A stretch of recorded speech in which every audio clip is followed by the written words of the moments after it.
Satan doesn't need to destroy you if he can simply distract you.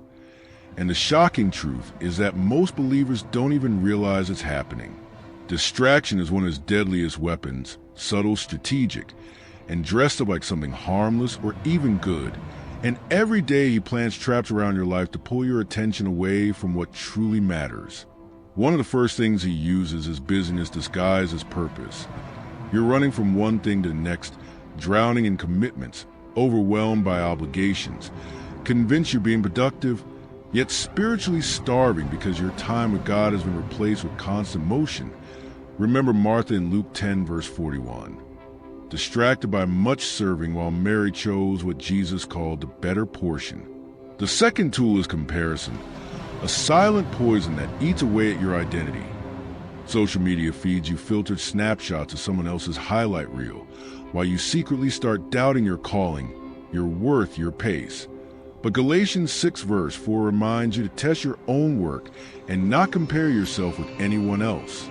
The third distraction is emotional drama and offense.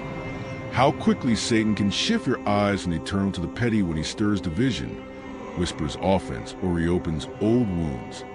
If he can get you bitter, he can block your breakthrough. Proverbs 4 verse 23 warns you to guard your heart, and yet you entertain every negative thought like it's truth. Then there's a hidden trap of comfort, not the comfort God gives, but the kind that lulls you into spiritual laziness. You stop praying as fiercely, fasting as regularly, worshiping as deeply because things are going fine. But Revelation 3 verse 16 says the lukewarm will be spit out. Comfort is a cage if it keeps you from growth.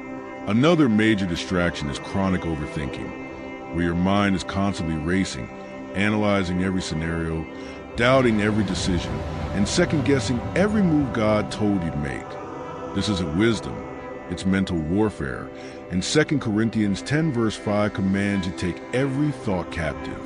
Also, Satan uses secret sin, especially the kind you think you managed or minimized. You still attend church, still raise your hands, but in the dark, something is festering, pulling your focus, draining your power. James 1 verse 15 says desire gives birth to sin, and sin when it is full grown brings forth death. Yet many believers are slowly dying in silence. Lastly, one of his most overlooked weapons is false urgency. He'll flood your life with fake emergencies, endless noise, and things that scream for your attention but don't feed your soul. So you end up spending your energy on what's loud instead of what's lasting. Satan doesn't need to drag you into rebellion. He just needs to keep you too distracted to pray, too busy to read, too hurt to worship, too tired to listen, and too entertained to notice how far you drifted. Every day you wake up, you're walking through a battlefield of distractions dressed as desires, convenience, and control. But 1 Peter 5 verse 8 warns you to be alert and of sober mind because your adversary is prowling, not with a sword, but with a schedule. So ask yourself, what is Satan using to distract you right now? What is quietly taking God's place in your focus? It's time to unplug from the noise, close the doors to the drama, stop negotiating with your comfort, and run back to the presence of God before distraction becomes destruction.